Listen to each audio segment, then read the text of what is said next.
Yebo bafowethu, iDurban Network siyaqhubeka sikhuluma nama-artist azobungaza yena ke uBahubhe kwi-launch yakhe ebilindeleke kakhulu. Mfowethu, Thwasale Khansela ufikile nawe wazobungaza insizwe esingayibiza ngomfowenu icolleague yomsebenzi ekudala ngigudla nayo. Usizwa kanjani ukuthi ukhona namhlanje kule launch?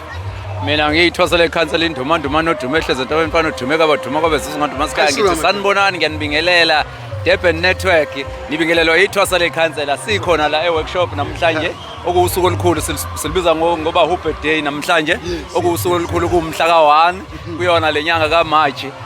namhlanje sikhipha i-album enkulu kakhulu njengoba sikhipha i-album enkulu nabantu senze sure ukuthi abantu asibameme bazosibuka nje la sibajabulisa senza esidume ngako akekho ongazi ukuthi thina yonke into esiyenzayo siyenza ngokubambisana yabo kusho ukuthini ukubona ngoba nonke nibuya eSouth Coast nibuya kule side lase High Flat ukubambana kanje sibonile ukuthi unyoni emhlophe ukhona nawe ukhona umuzeni ukhona kusho ukuthini lo vele ke eSouth Coast inhlanhla yakhona le ukuthi abantu bakhona ngaso sonke isikhathi bahlezi bebambisene even makuthiwa kubona ongasolinye kuyahlanganwa ukukhulunywe kulungiswe leyo nto futhi ugcina ungasabona ukuthi kwangabonwa ngasolinye kusho ukuthi kahle kahle indlela esakheke ngayo futhi uma uzoqaphela isikhathi esiningi sihleze sindawonye thina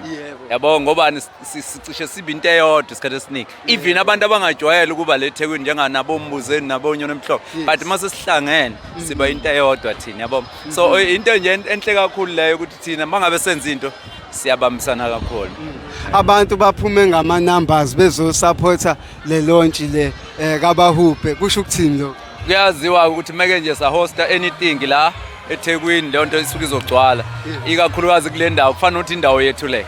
isuke kuzogcwala lapho njengamanje kugcwele kuthe qhu awukashayo u5 mangicabanga kodwa kugcwele ngoba senzela nokuthi kuyaqamba mhlambe kuba nemvula siqedile yonke into esiyenzayo so njengamanje yena nje sithi siyabangena uma ngabe ukuthi phela ube nebhadi uma ngabe ukuthi awufikanga ube nebhadi asikhulume ngoThwasale Khansela mhlawumbe ngabe ikhona isingile khona njengamanje noma umsebenzi osestudio abantu bangawulindela nini ama supporters iThwasale Khansela umuntu okhiphile i-album enkulu ukhiphile i-album enengoma ezu31 akekho umuntu ongakwazi lokho akekho umuntu ongakwazi lokho double disc mangabe wenza ingoma ezu10 triple disc leyo so ama hit nje into ekhona mawungena digital nje uzothola mawuthi yithwasele Khansela ugwaye uvutha uzothola i-album yethwasele Khansela leyo experience yakho use studio wenza ingoma eziningi kangaka siyazi mase wenza ingoma eziningi kuba nefatigue umqondo ukhathala but ukwazile ukupersista wayifica ingoma ezingaka ngiqala nje ukwenza ingoma eziningi ngenza ingoma ezu26 ngilandela ukwenza ingoma eziningi ngenza ingoma ezu40 ngalowo nyaka ngangihlanganisa iminyaka ewu40 yabo njengamanje ngenze ingoma ezu31 mina ingoma eziningi ngisuke ngizenzela ukuthi ngoba umculo wami uhlukene kabili phakathi kunendlela ezimbili indlela engicula ngayo so ke lezo ndlela lezo zenza ukuthi